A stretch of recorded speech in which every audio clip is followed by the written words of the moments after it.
The Monday before last Monday, we discussed about uh, the second set of Culakammavibhanga Sutta's karmic analysis. It was about why some people uh, get unhealthy time to time, perhaps very often, and why some others look to be healthier than others, and what are the reasons behind uh, those changes. And then we understood that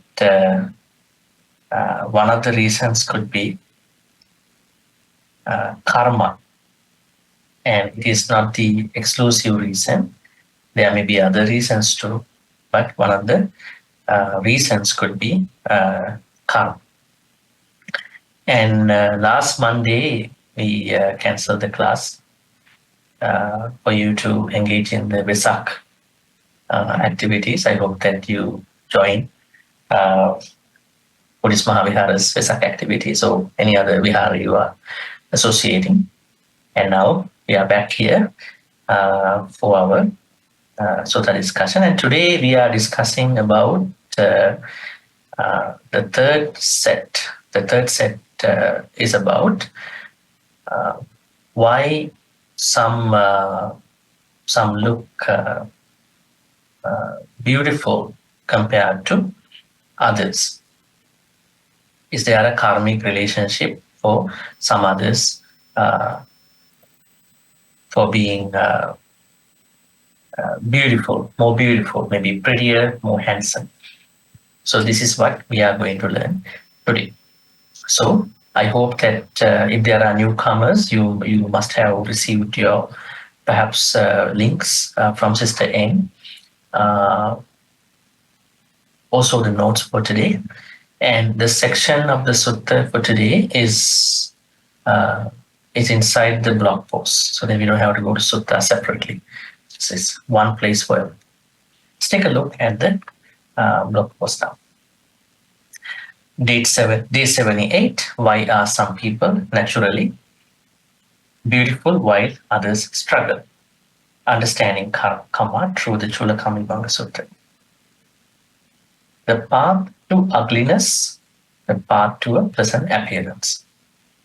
Now, I want to tell you something at the beginning so that you are not misunderstood. Don't think that the only reason why some people that you feel that whom may be appearing better than you became as such only due to the karma. There may be other reasons too. And you know that we understand the beauty is in the view of beholder as well, right? So everyone can be beautiful in today's understanding. So there's no such black and white understanding that you are uglier, you are more beautiful. We don't make that statement in today's world. So we have to keep that in mind, because we don't need to say anything wrong about anything bad about anybody. So we would like to accept everybody's beauty. But you may see that there are moments that you may feel that someone looks to be prettier, more handsome, more charming. And why is it? Buddhism believes that there are two types of beauties, inner beauty and outer beauty. Now we are talking about this outer beauty, external beauty, because this is the first thing that you can see from other people. But when we get to know the people who are very beautiful sometime from outside for some time, and then we understand they are not that beautiful inside. Sometimes, not everybody. So it's a case to case incident, because people who are beautiful inside cannot be understood, cannot be visible in the first place. So our priority is to see someone who is more beautiful inside, but there are people who are beautiful on both sides. They are very beautiful from outside as well as inside. That's a very interesting match, right? So we will see how did the Buddha see that why some people show extreme beauty compared to some others. And this also gives an idea for us that as long as we attain Nibbana one day, this life or next life or whatever the life, we have to do the certain necessary things for us to be good. I mean, before we pass away one day, can we really make a self check by thinking that have I done the necessary things for my karma, especially for next life? Still, I attain Nibbana, right? So this is one of the things. If I'm thinking that will I be beautiful in my next life until I attain Nibbana? Then, so these are the things that you can do, we can do. Okay, the first paragraph from the sutta is about the path to akinsa. This means if someone engages in these behaviors, these dispositions, mental states, definitely that person's next life will have certain problems with regard to the physical appearance. Usi. Ida manava ekaccho ittiva pulsova kodano hoti upayasa bahula. Appampi buddho samano abhisajjati kuppati vyapajjati. You can also read with me in your own way. So then you get used to reading Pali. Patittiyati kopancha dosancha appacchayancha patukam.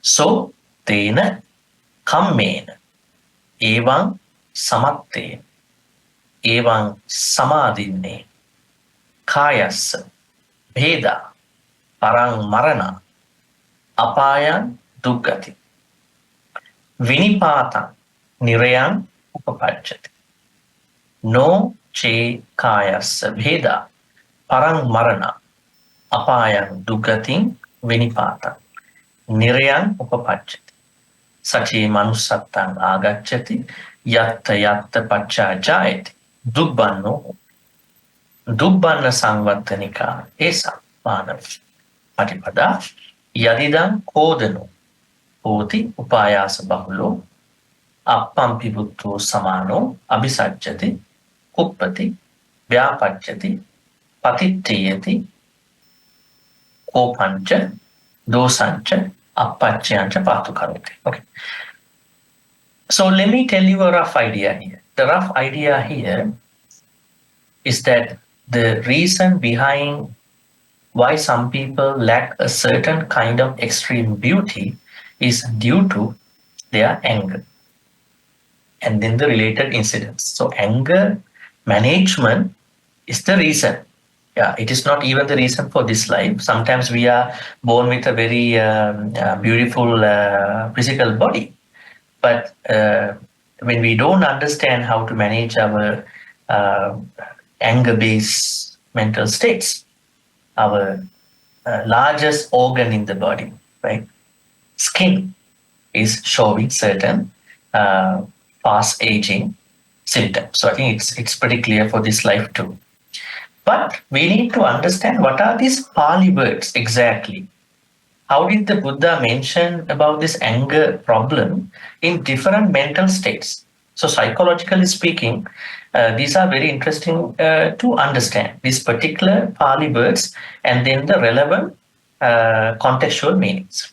Let's go and take a look one by one.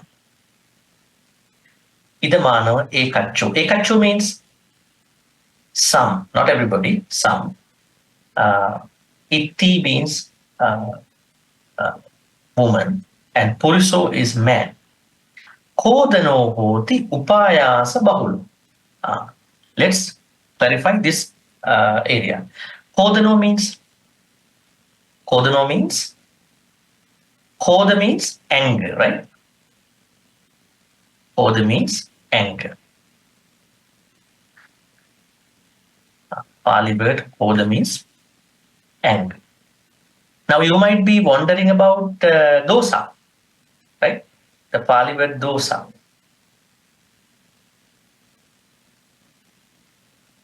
Dosa. What about dosa? Is dosa anger? Now, when you are listening to Dhamma talks, when you are reading Dhamma books, you may hear that Lobha, dosa, moha, greed, hatred, delusion. Right?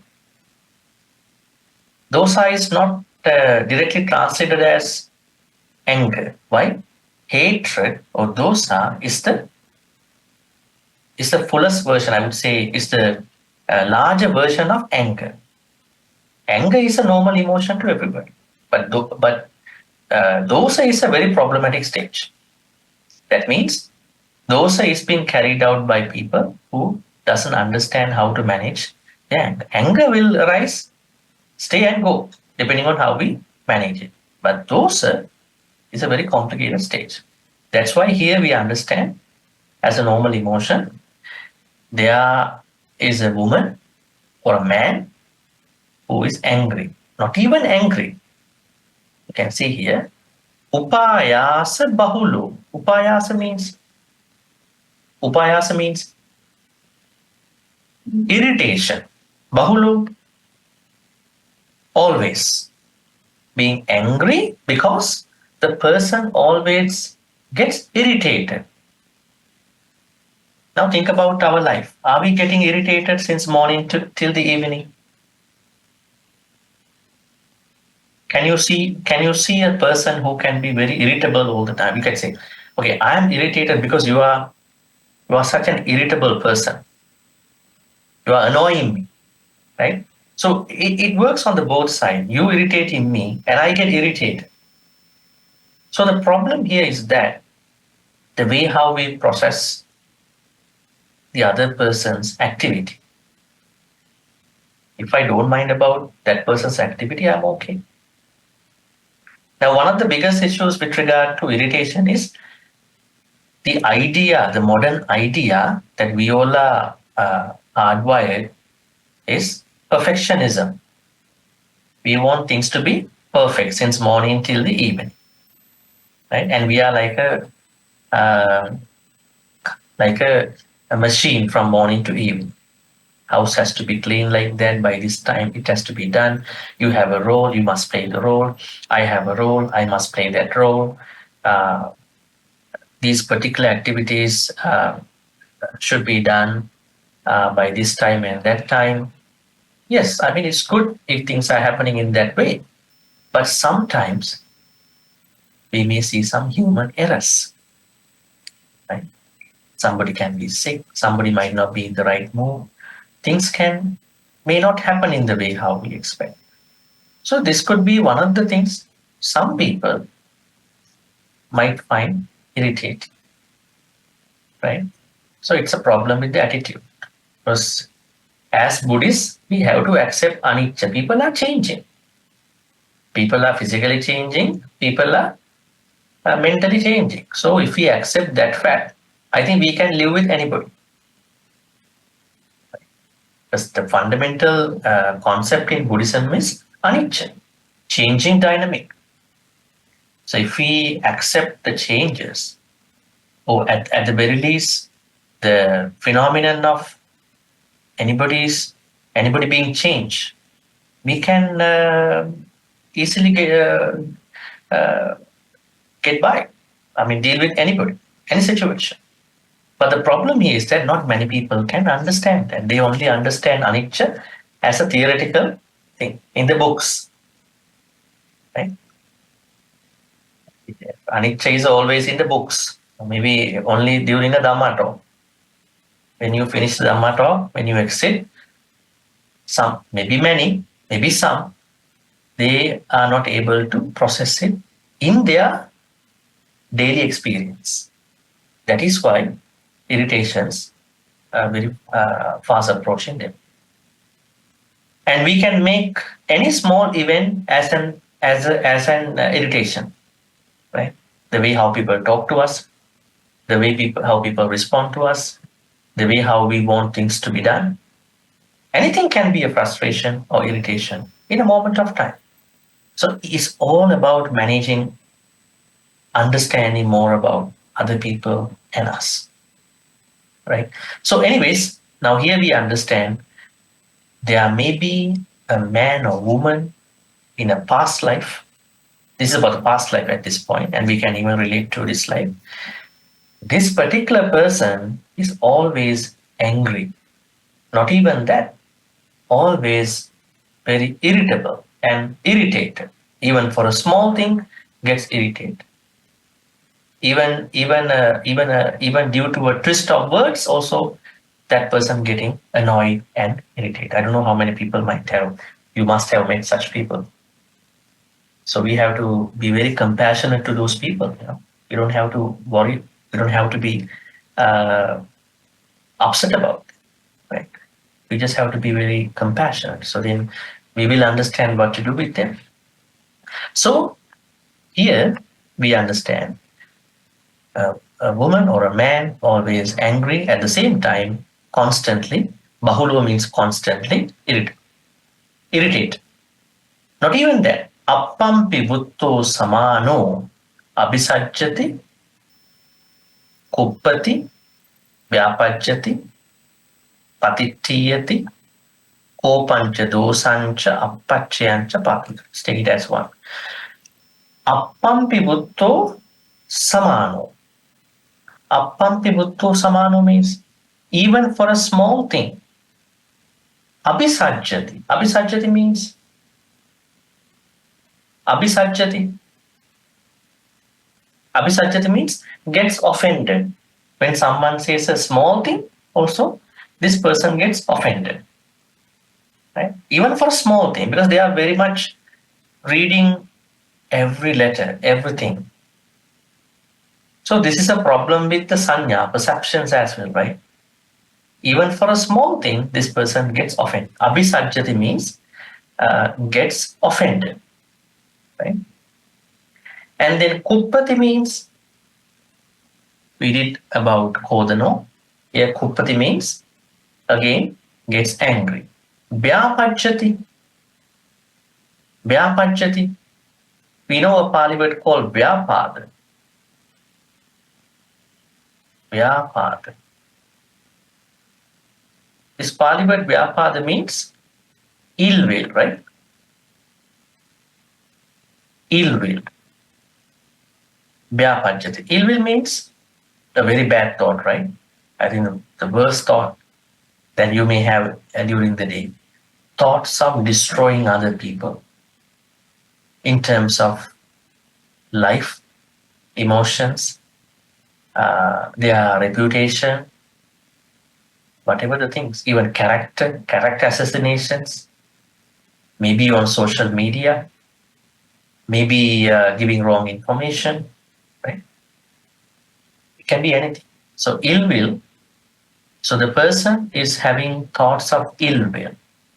Now we understand, gets offended, gets angry, and harboring lot of such thoughts in destroying the other person's life, mentally, physically, emotionally, character-wise, and all that. Right? This is called vyapajjati. Then patittiyati. Patittiyati means, now when all these things are happening, what could be the possible next thing that would happen to this person? This person will become very stubborn, will not listen to anybody. If someone says A, this person wants to go for B. If someone says C, no, I want to go for D. Very stubborn. When we are stubborn, we will never be able to learn Dhamma, because the Buddha has clearly mentioned in many suttas that being able to open up for the Kalyana Mitras, Dhamma teachings, or Dhamma things is one of the very important virtues in this journey. How did the Buddha say? And where did the Buddha say that? Karaniya Metta Sutta. How did the Buddha say that? Suvacho,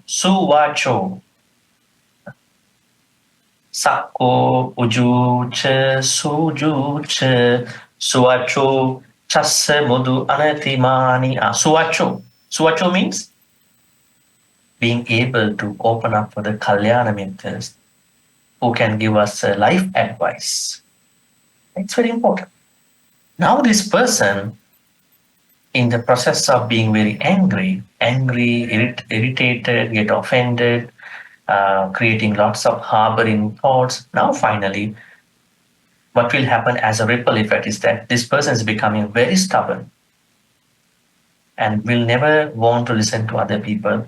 Whatever he or she thinks should happen. That kind of a very uh, conceited person. Not even that. At that point, what is happening is that now the person displays, shows certain mental states to other people. Kopancha, dosancha, apachyancha patu karoti. We understand kopa means anger. Dosa means now hatred, because anger has evolved into the hatred at this point. And apachyancha, this is an interesting Pali word. Apachyancha patu karoti. Patu karoti means show. Apachyancha means, apache means sulkiness, moody, very moody. When you are talking to that person, no, I'm not going to talk to you. Very sulky, very moody. Right? Have you ever gone through these moments in your life? Have you ever felt that you don't want to talk to anybody, and you show a very sulky face? You show a very moody face. I'm not in the mood to talk. Right? So apache means sulkiness, that moody face. So all these have been happening due to not understanding one's own anger. Anger is not the problem. Not being able to understand one's anger is the problem. Anger is a normal emotion. The more we understand, the lesser it will come up. So, what is happening after that? Let's take a look. There is a woman or a man who's always getting angry, always getting irritated, even for a small thing. This particular person gets offended, gets angry, harboring grudges, and then patitiyati means very stubborn. As a result of all these things, the person is showing a huge anger, hatred, and apachyanta means sulkiness. It's a physical. Now, I have a question for you at this point before we proceed to the rest of the paragraph. Have you ever seen how people display their anger? Active anger and passive anger. There are people who show anger very fast, and there are other people who don't show anger like that. How do you know that they are angry? The way that they act, right? So you are asking, you are concerned about it. Are you angry? No, I'm not angry. But you can feel the person is angry. The way how that person talks to you, the way how that person is moving around, you can feel it. So this is called passive anger in psychology. So this is worse than the active anger, right? So that's why in another sutta, Buddha talks about that there are 3 types of angry people. I think I have shared this many times in this class, many I think sutta discussions before, probably previous back. There are 3 people. It's not given in this sutta. 3 people who are getting angry. The first one is there is someone who gets angry, but the problem is that anger stays for a long time, perhaps many years, many decades. Every time the object of that particular anger arises, the person instantly becomes very shaky, and then very uncomfortable. So the person has been creating lots of anger throughout many years. This is the first type of angry person. Second one is that there is a person who gets angry, but that anger stays for a week, or a couple of days, for a day, and then anger goes away. And the third person is that there is someone who gets angry, at the same time, anger goes away. Anger goes away very fast.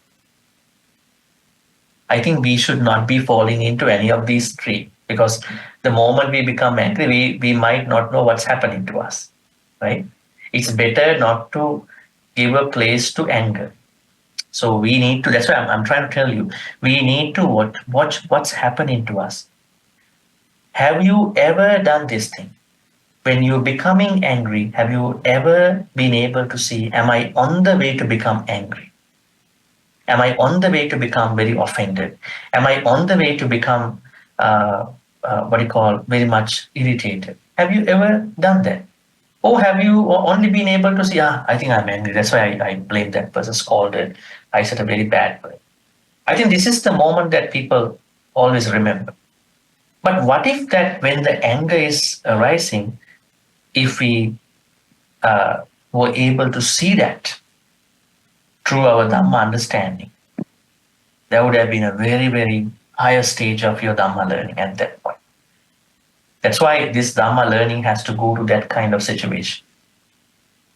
So there are three people as such, three angry people. So the Buddha said that it's better not to fall into any of these rather than watching your, not even anger, jealousy, anger, uh, your greed, stinginess, right? Being able to see what's happening within our mental, emotional frameworks is such a uh, progressive stage in our Dhamma learning. We want to see whether you are progressing or not, whether you are a Dhamma gatherer, you go to all these Dhamma talks, writing down all the things what the monks and whoever talking and then go back. That is kind of a university kind of learning. So you are learning uh, and uh, and and and you are spending more time to look at how am I going to put them into my practice in my own life. We don't know what is your life like, but you are bringing up that particular Dhamma teaching whenever it is necessary. Okay, so after sharing that active anger, passive anger here, now let's keep continuing with the paragraph. So, tena kammena, due to that karma, evang samattena, evang samadhi. Due to observing, due to occupying with that particular bad karma, being angry, this particular man or woman, kayassa beda param marana, after the death, apayang duggating vinipatan niryang upachati. That particular person will be reborn in a hell. Now, you don't have to do a lot of bad things. Just because of that angry nature, you may be able to be reborn in a hell. Especially we understand the stories in the Buddhist texts and even the Buddhist history. Uh, People who died out of anger, dosa, hatred, they were mostly reborn as snakes in the stories. There was a very good Buddhist monk, very much concerned about his sila all the time. He was very much perfectionist about the sila. I'm very concerned about everything. But one day, without his intention, he made a small mistake. It was even not a mistake. Higher ordained monks, sometimes they are not allowed to, uh, pluck or maybe break certain branches of trees, but it was happened due to a mistake. So now, ever since this happened, this particular Buddhist monk was always worried about it. Oh, I did it. I had a very perfect practice, but this happened, this happened. Morning to evening, he was thinking like that. So actually, that is also a problem in the practice. If you made a mistake in your life, if you cannot let it go, it is also a problem in your practice. Now, fundamentally speaking, we are worried about, am I practicing Dhamma? Yes, we are all supposed to practice Dhamma. But how I'm going to think about the small mistakes or other mistakes I may have done? I have to let go. I have to renew myself and continue. But anyways, this particular monk was not able to let it go, always thinking, Sila, my Sila was broken. It's a small minor thing. And it came to his last moment, death moment. He could not think about his Sila I mean, except that particular small mistake. He couldn't even. Now, this is what is happening when people are asking, what can I do when I die? We don't have to worry about it. You just practice Brahma Viharas, have a sort of mindfulness, think about what you have done. But if you are very worried about the last moment and you are thinking when I'm going to die and what should I think about during that time, you will mostly make a mistake during that time because you are very much worried about it. Right? So this particular monk was looking at that small mistake with a very perfectionist thought. So what happened? He passed away. He was reborn as a cobra in his own temple. What a pity, yeah? Then Buddha was elected and he gave a Dhamma talk as well. Then what happened to his sila? That is the problem. Last moment matters. Even if you are looking at any good thing with a very perfectionist thought, this can make a problem to you. That's why while we are trying our level best to become better in our virtues, our sila, samadhi, panya, for the mistakes we may have done, we must let go.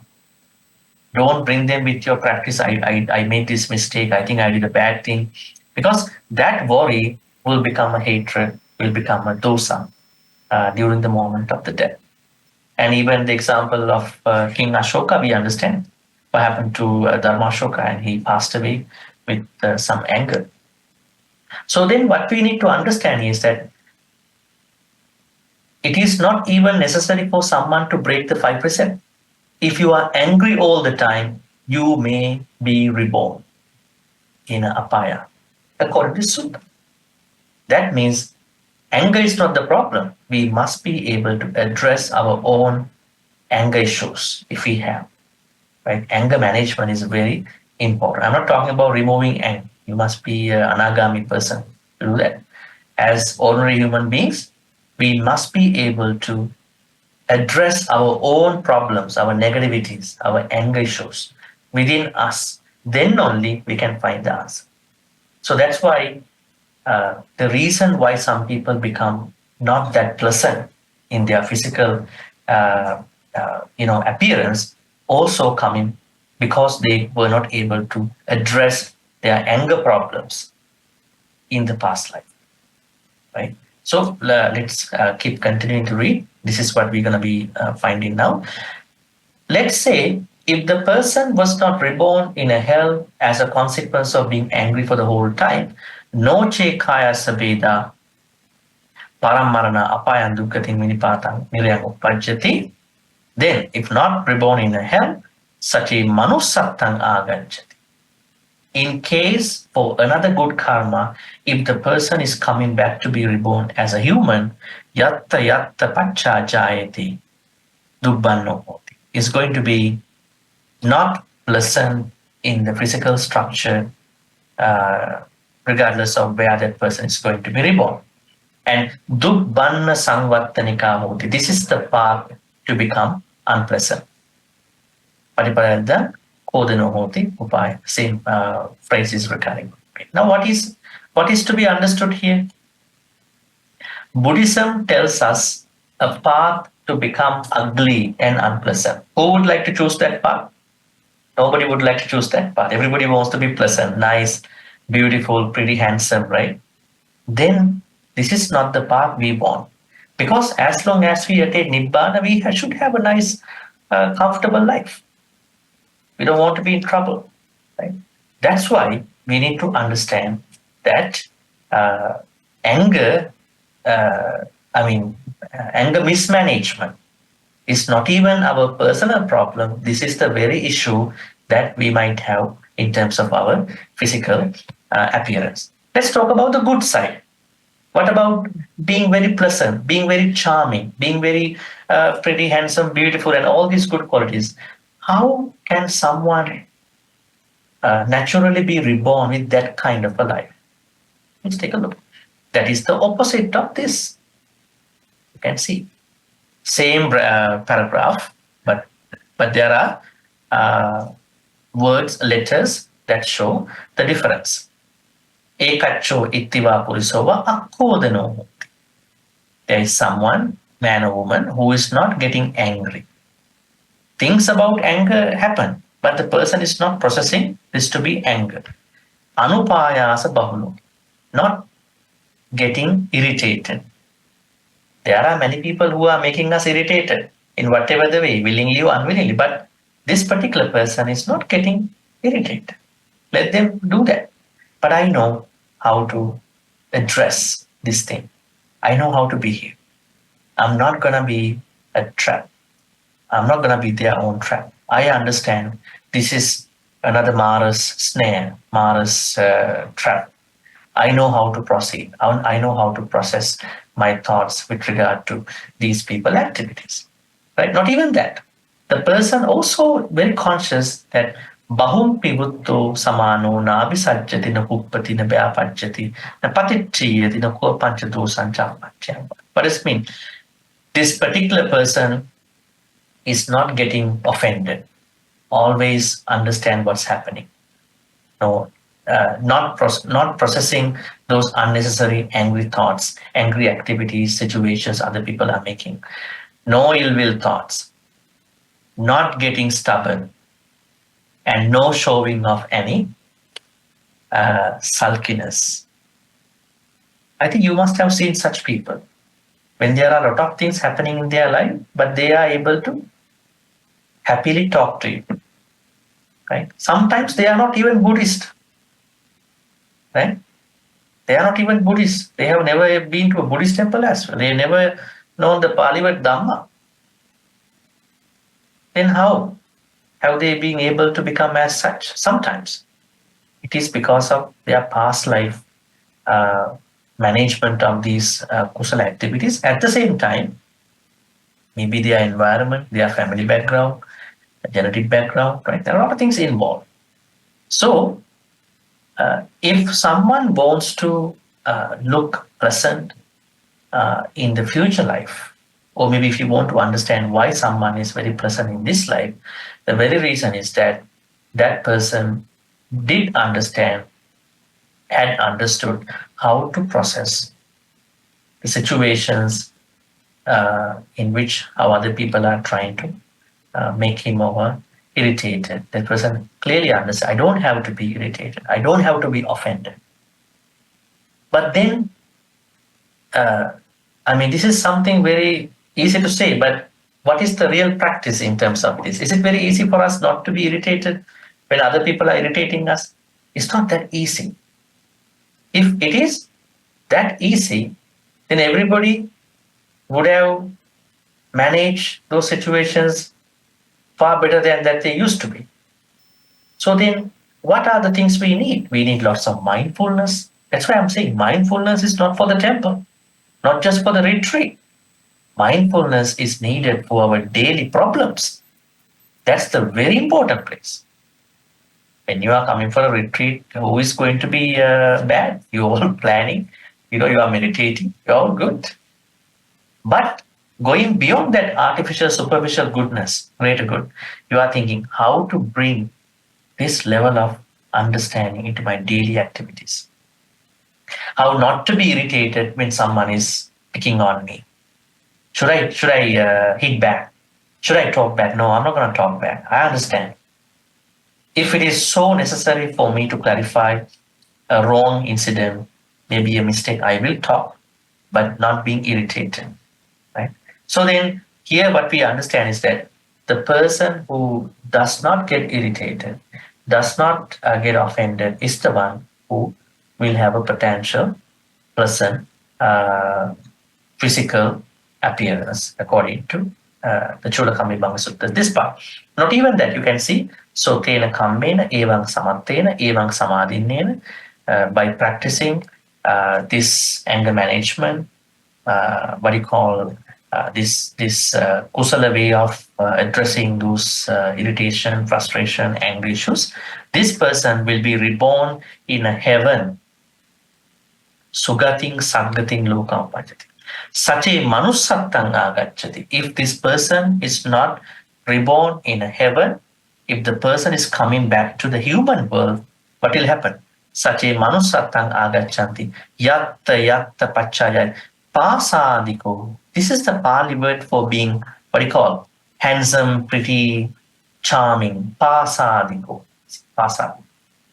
So now you understand, if you want to be looking good, even in this life, to create more beauty, internal beauty, even outside, and also for the future, you only have to manage one thing: address your personal anger issue. If you have, I know a lot of people might not have it as such. If you have, address them in with the Dhamma, right?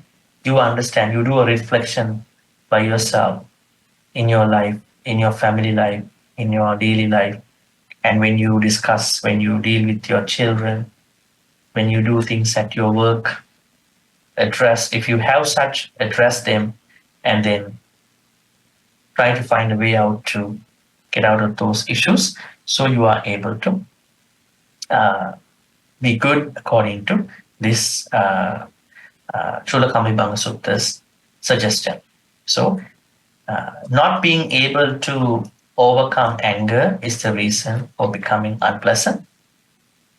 Being able to overcome anger, that means being able to practice more metta, that's the opposite. Being able to practice more metta, uh, metta practice is the way out for the presenters. Okay, now keeping these two as our main points today, now we are going to discuss the rest of the points. All right, let's start with this. Your current appearance isn't a random genetic accident.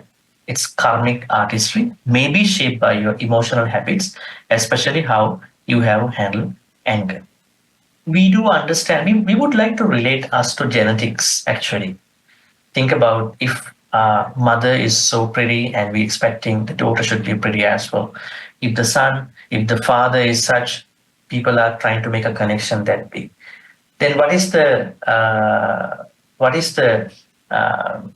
reason behind all that according to karma? Maybe in a way that why you were reborn, why you were born into this family, you must have done a good karma into being reborn into this beautiful pleasant family, right? So someone can make a connection as such. Uh, but science always looks at genetic aspect, DNA, maybe chromosome, and those perspectives, experimental empiricism side. But Buddhism looks at not in one life perspective. Buddhism looks at many, many life sansaric connections. So I want to tell you once again that karma can be one of the main reasons why we look pleasant, unpleasant.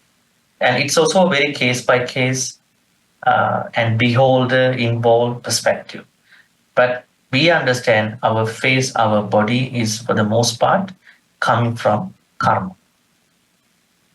And then we are talking karma a little bit more over here. Karma shapes the body, not just the mind.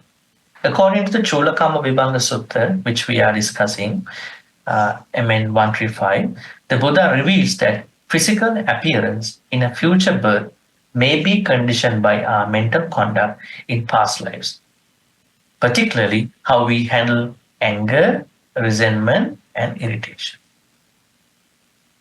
That's very, very interesting. Anger, resentment, and irritation.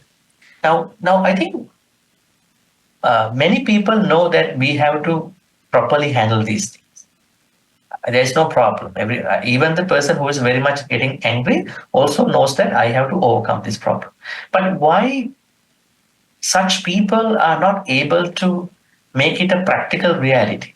It is because they might not be able to understand certain Dhamma teachings and how that person can make it happen. Now, when we discuss about metta, that's a very interesting aspect to discuss this topic today. Now, metta is the antidote to this issue. Metta means unlimited friendliness. In the Karaniya Metta Sutta, the Buddha clearly advises us how to practice metta. Because the more we practice metta, the lesser we are going into issues with regard to anger, resentment, and irritation. Now, according to Metta Sutta, through 10 verses, what did the Buddha ask us in the first place? I think all of you must have been chanting Metta Sutta perhaps every week, maybe every day. Have you ever given some time for the meaning, for the translation? Then you know how to do it. Or you are always picking your chanting book and then reading like a parrot, Karaniya Matta Kusalini Antang Santang, because it's only a chanting blessing. The more I read, the more blessing will come to me. Actually, the real blessing come to me the more I understand what this Metta Sutta is telling me. Right? Chanting blessing, it's a ordinary blessing. Everybody can get it through chanting, or maybe getting it chanted by a monk or a virtuous person. So now, going to the Metta Sutta, we understand this sutta has 10 verses. And if you look at the Metta Sutta, the first 3 verses in the Metta Sutta, Karaniya Matta Kusalena, then Sakko Jucha Sojucha,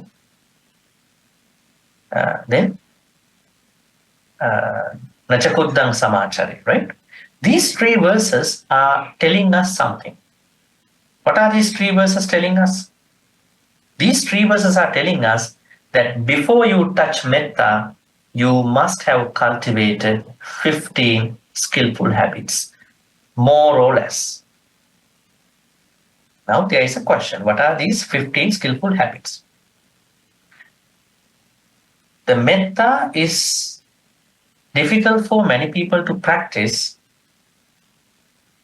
if they have not developed, cultivated the 15 skillful habits. Now let's take a couple of them. Karaniya Matta Kusalena Yantang Santang Padang Abhisamicca Sakko Ujucha Sujucha Suvacho Chasamudu Anatiman. It's Santusakuren. The Buddha asks us, in order for us to practice metta, we must develop a certain capability. Mental, physical, verbal capabilities, skillful capabilities. That is number 1. What are the capabilities? Kusalas. To engage in more wholesome activities with regard to the speech, mind, and action. Let's pick up another one. If you want to practice metta in the proper way, you must have cultivated things like Subharo.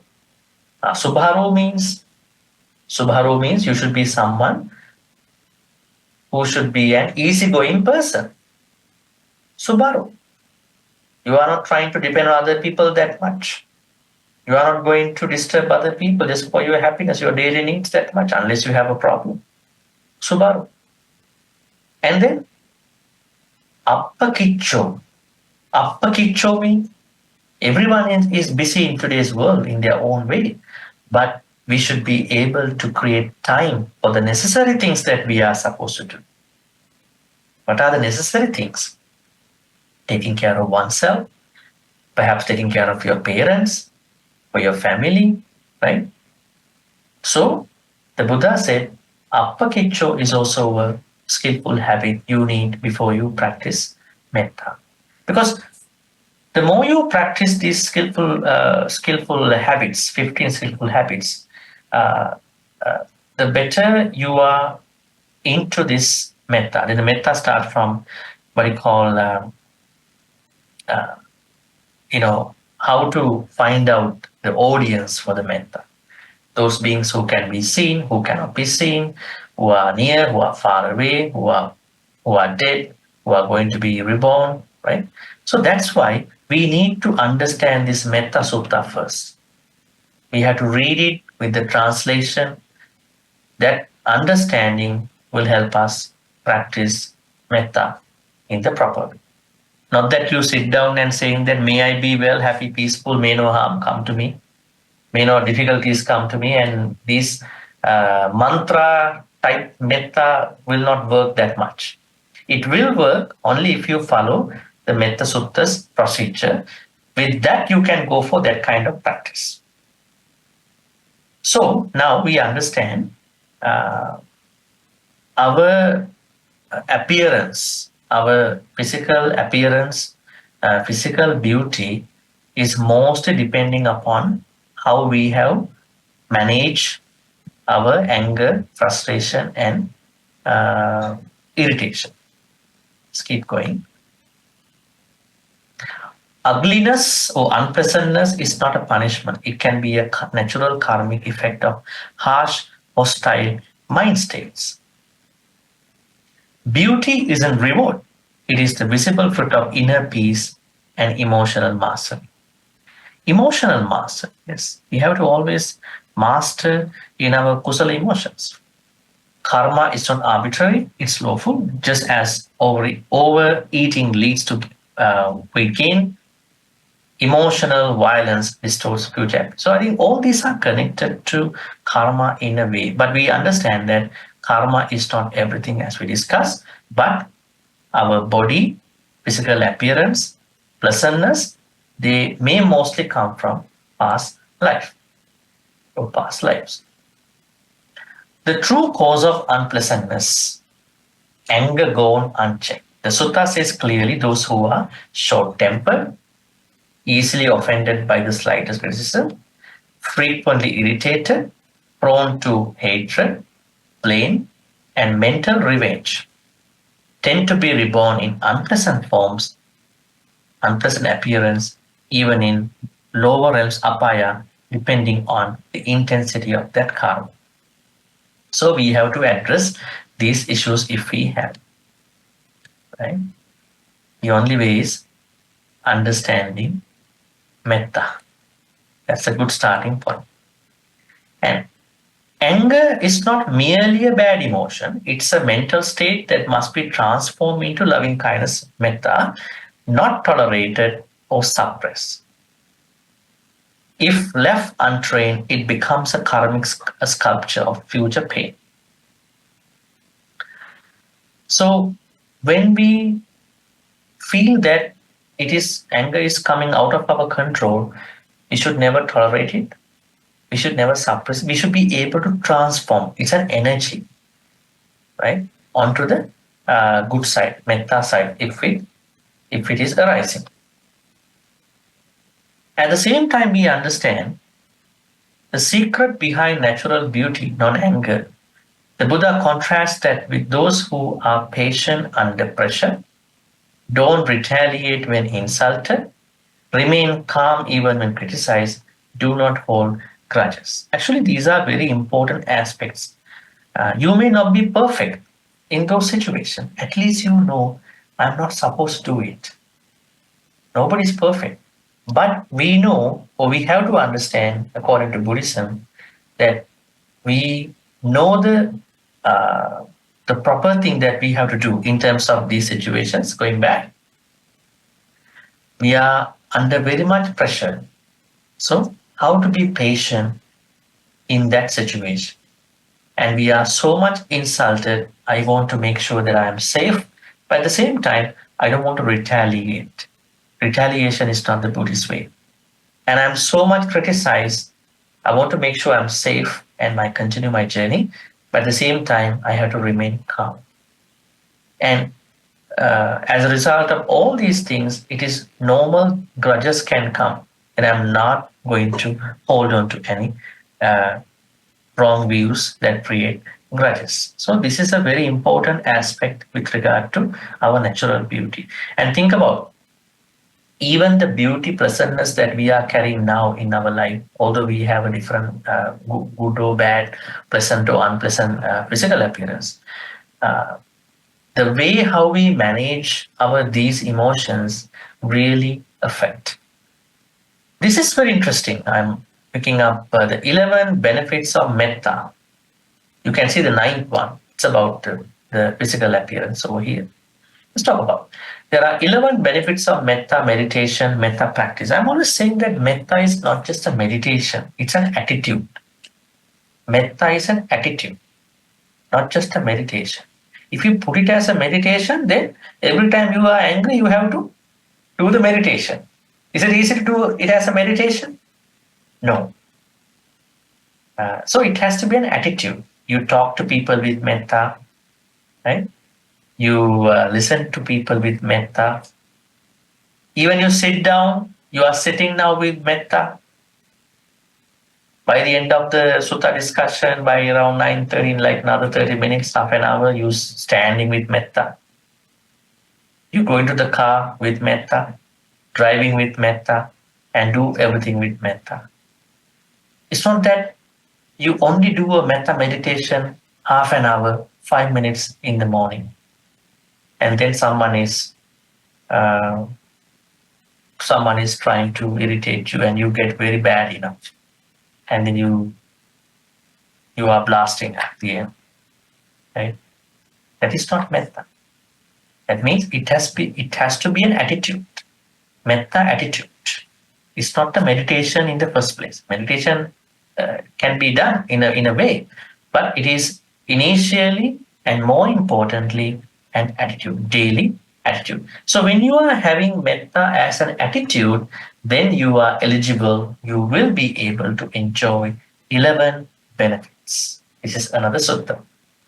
So the reason why I'm picking up these 11 benefits to tell you that this is what you're supposed to do with regard to this physical appearance issue, according to the Culakammavibhanga Sutta. Number one, Sukhang Supati. See, Sukhang Supati. Sukhang means happily, right? Supati, sleep. Sukhang Supati. So the first benefits of having metta as an attitude is that helps you to sleep happily. I think it's a very important thing in today's world, especially in a very digitized world. People are very much addicted to the screens, right? And when they have a lot of memory losses by being addicted to a screen for 2 hours, be that a TV, cell phone, social media for more than 2 hours, and they have a memory loss. At the same time, eyes become very strained, right? A lot of problems are happening because of screen addiction nowadays. I mean, screen is a good thing, but if we don't know how to manage our screen activities, that can be a problem. So, anyways, being able to sleep happily is a very big thing for many people, right? So metta does that. If you really have metta as an attitude, it will help you to sleep. How can that help you sleep happily? You think that you practice metta before you sleep and you can sleep? No, it's not the way. The idea here is that if you handle everything with metta during the day, you have no problem, no arguments, and you had no bad experiences that much. Things have been processed in a metta way, and this happiness is what helps you to sleep happily. Some people think, okay, just before 5 minutes, 10 minutes, maybe half an hour before, I practice metta so I can sleep well. That's not the idea. The idea is that if you have the metta attitude, you will sleep easily, means happily means you will sleep fast. You just go to the bed, you sleep. What kind of a happiness is that compared to the people who are struggling a lot in the bed, right? They are struggling a lot. I'm trying to sleep, but say, stop trying to sleep and you will sleep faster, because your attitude is good. Number two is also sukham. Sukham. Now, if you sleep, you have to wake up, right? Sukham patibut. Patibhuti means wakes happily. Right? Wakes happily. We would always like to wake up happily. Happily means that feeling of happiness in the morning or whatever the time. We feel that we slept enough and we had a good sleep. That also happens. That also can happen due to a good metta attitude in your daily life. Right? you have no problem to wake up at that point. You wake up in a very happy way, not in a way that you are so troubled, not in a way that you think that I did not sleep enough, right? Then the third benefit through the metta is something during the sleep. Na papakam supina. Supina means evil dreams, nightmares. Supina.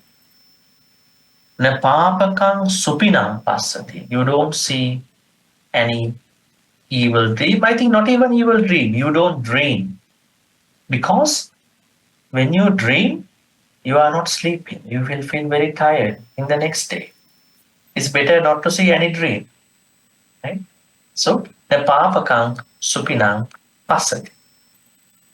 And manussanang piyo. You are uh, loved by all the humans.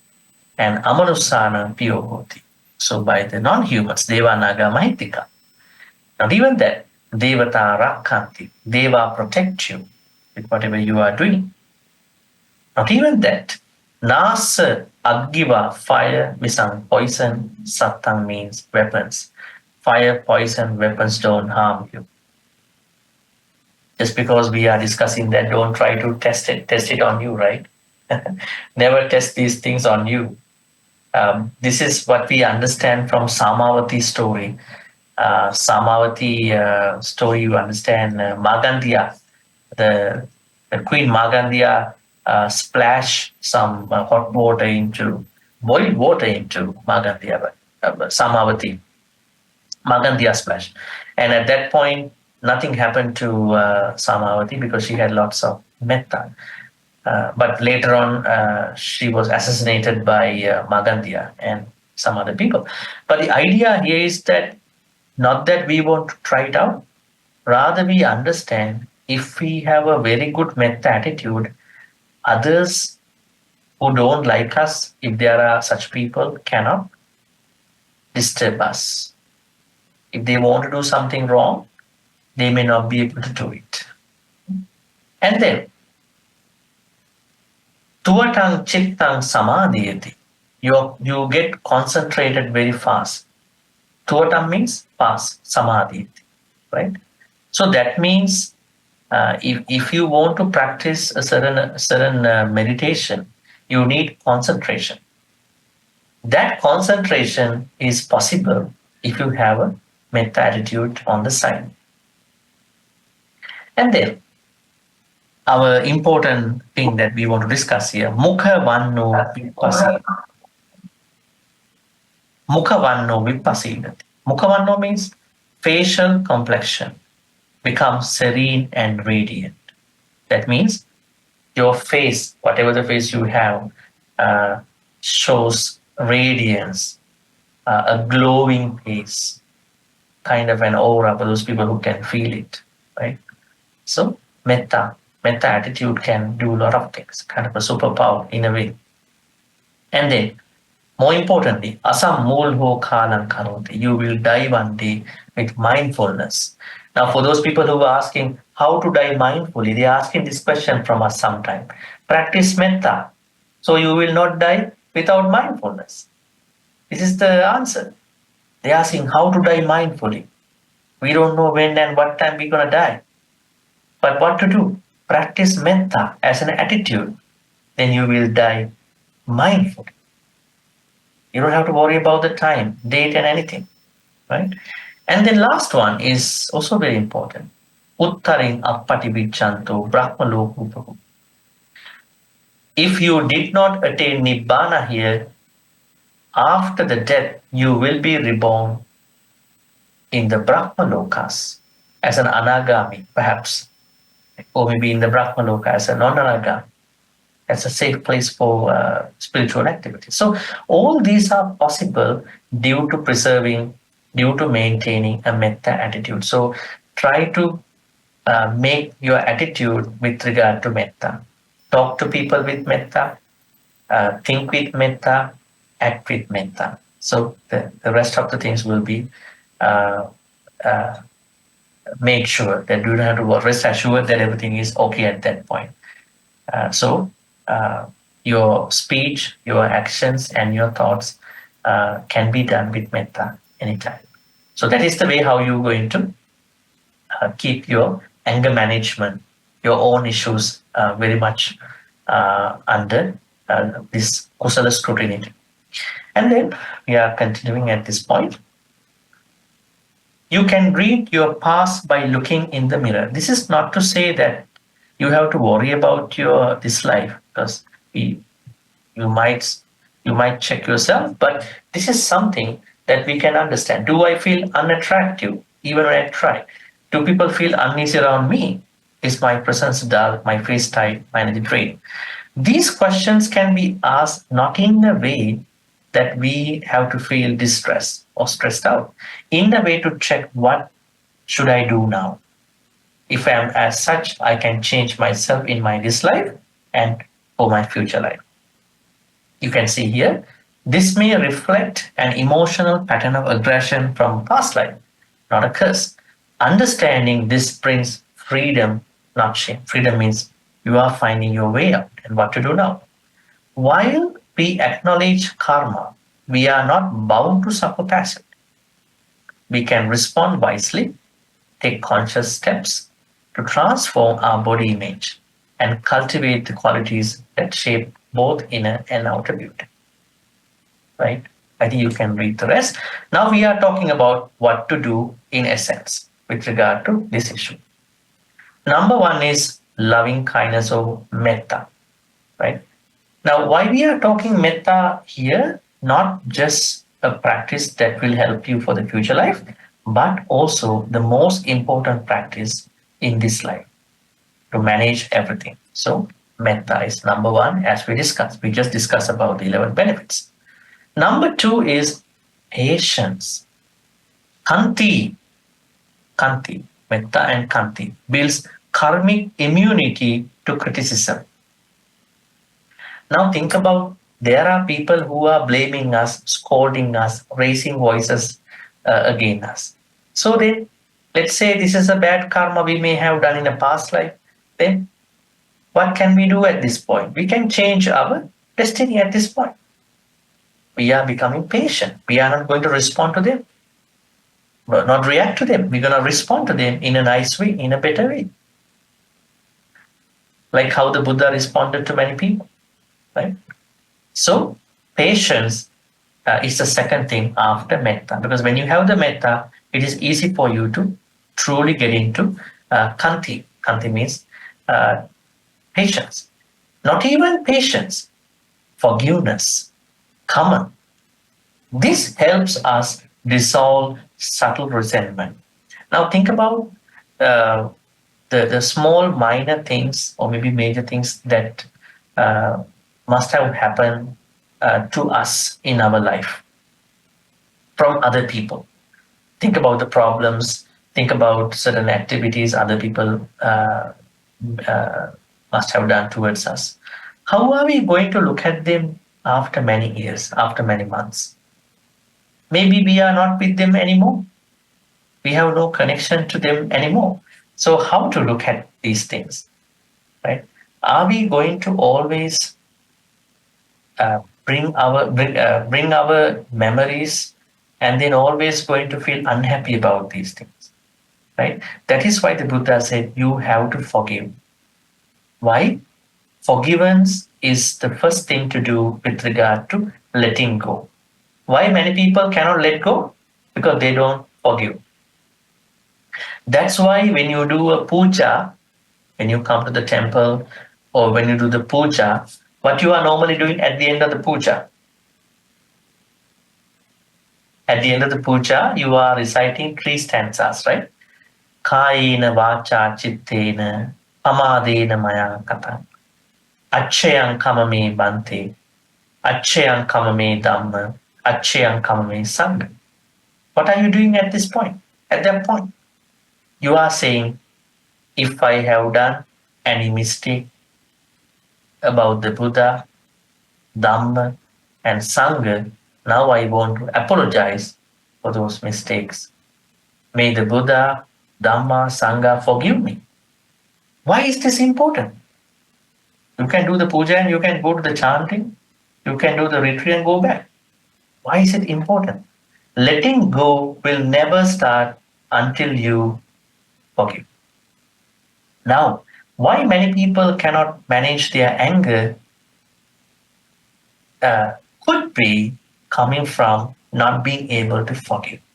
Actually, we have to forgive not for others in the first place.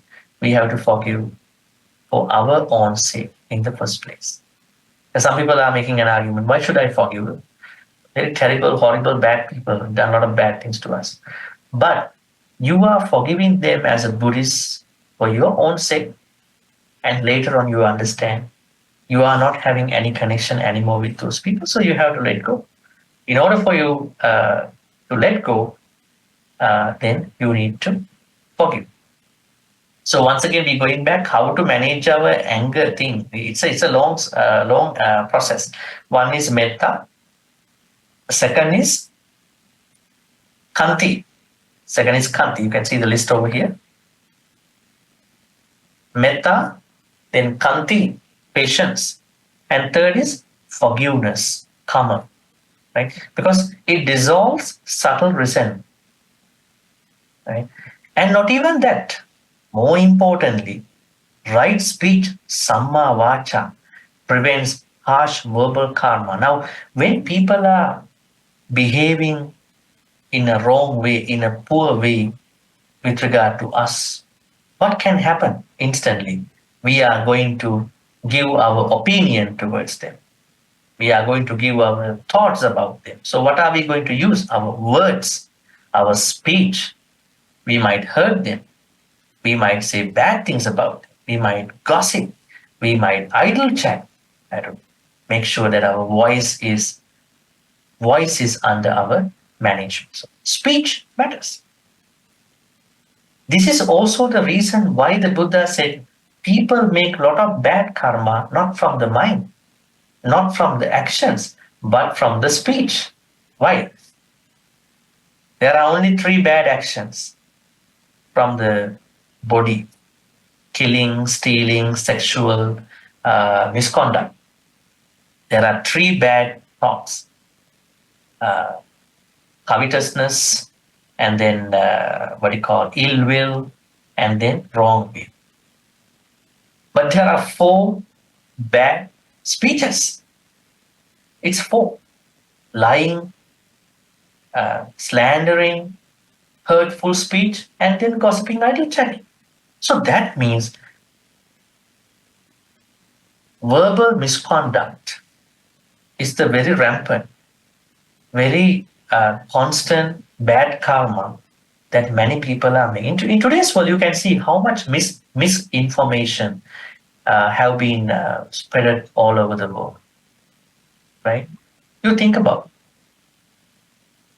in today's world, we get into platforms, digital platforms, social media, news, right? When we watch one kind of news agency, they are reporting in their own way. Another news agency, they are reporting in their own way. Sometimes we don't understand what the true news is. We may have to watch a couple of news agencies. And then think about Buddhism. You want to learn some Buddhism from internet. Can you learn through Buddhism from different websites sometime? It might be difficult too. But sometimes these informations are not verified. That's why now we understand there are certain industries, medical information, psychology information. Someone has to verify the information. Do we have that kind of method in Buddhism? Or we just go to the internet, Alagat Dupama Sutta, let's go to the Sutta. Is the translation correct? Are the Pali words correct? Are the interpretations correct? That's why there are lots of misinformation going here and there. So how to combat this misinformation? We have to filter out in learning. That's why you are here. That's why you want to learn through Dhamma. That's why you are having a lot of things. You are coming here every Monday. You want to learn it firsthand, right? So this is the problem that many people go through with regard to their speech. Because uh, right speech is very important. Right speech is, as you can see here, the fourth thing that you can do to manage your anger problem, because then you know what to talk, what not to talk. Finally, mindfulness helps intercept reactive emotion before it manifests. Now, mindfulness, we can say sati. Why is mindfulness? I mean, this is the most important thing that helps us what to do at any time. Let's say I'm talking to somebody, I'm talking to my parents. What should I talk to my parents? Right? Then how does it, how does that particular conversation get supported in the first place? Mindfulness. I'm talking to my parents. What should I talk? And as one spouse talking to the other spouse. What should I talk to him? What should I talk to her? So that mindfulness is the first thing. And then metta, patience, forgiveness, right speech, they all are ancillary. Mindfulness helps you to supervise. Where am I? What to talk, where to go, what to do, right? So that's why this process, once again, metta, loving kindness or unlimited friendliness, khanti, patience, karma, forgiveness, sammavacha, right speech, sati, mind, they all are equally helpful for you to work through your, uh, anger management. Because I'm not saying when you are angry, it is something as an akusala in the first place, but the way how you're going to manage that particular state of mind will be the most important thing. So if you are following these processes, these aspects, you will be able to manage. So on the other hand, we also have to discuss something here. Modern insight, I think you know that lots of researchers have been done with regard to this. Chronic anger distorts facial muscles, increases stress hormones, and ages the skin.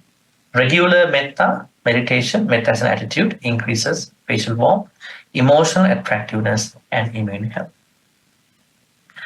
Finally, what we are going to discuss here is that what if I was born unattractive to, compared to somebody, relative to somebody? Should I suffer for it? No. Instead of self-pity, consider this. Ugliness, unpleasantness is not your fault. It might be your karmic opportunity. This is your starting point to reverse this cycle. Right now, every moment of non-anger, metta, begins rewriting the blueprint of your next body. Bridge to radiance through mindful restraint. So what I can say is that metta and the rest of the qualities here, khanti, forgiveness, right speech, mindfulness. And on the other hand, does Buddhism prohibit Buddhists not to have a cosmetic treatment, not to have a makeup? No, Buddhism never imposes. Buddhism never prohibit. You have to admire yourself. You have to take care of yourself, right? So that is important. Uh, but you have to understand, don't be too much on those things. Don't be too much on those physical attractiveness. But still, you need some happiness, some admiration, some self care that helps you to have a good, what you call, body image awareness about you. As a Buddhist, you must have it. Buddhists are not people who are not taking care of bodies, who are not giving even a cosmetic, what you call, makeup. They have to take care of themselves. But there is a certain moderate limit into any of these. Don't be too much obsessed about those things. Then you are crossing the boundary of the Buddhist, what you call, Majjhima Patipada. And finally, before we get to the questions, we will discuss this point. Don't suppress anger, transform. Don't hate your appearance, understand what is it, and do what is necessary. Do not resent criticism. See it as an opportunity to practice patience. Do not curse your past. bless your future by healing your present. The calm glow of a peaceful mind cannot be faked. The harsh lines of anger cannot be hidden. One creates the next phase long before the mirror reflects it. Okay, going back again. So today we discuss about why some people are going through unpleasantness and pleasantness. And we discussed that it is because those people who feel that they are not pleasant enough, they must have not addressed their anger management problems in that past life. Now things have happened. Now we are here. If you think that you are as such, maybe you need to understand this could have happened due to not addressing your anger problems in a past life. But don't worry, Buddhism is always believing change. We can change. Not even we accept the change, but also we change our irony. We change our situation. Take care of yourself, more self care. At the same time, in this life, try to manage those akusala emotions, thoughts. So at least you are saving yourself for this life and for the next life. So this is what we understand from Culakammavibhanga Sutta with regard to why there is a disparity between two people among different people.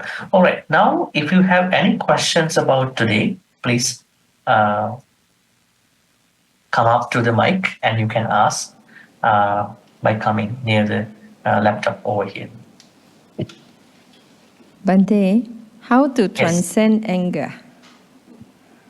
How to transcend anger? Yes, because your final one said transcend.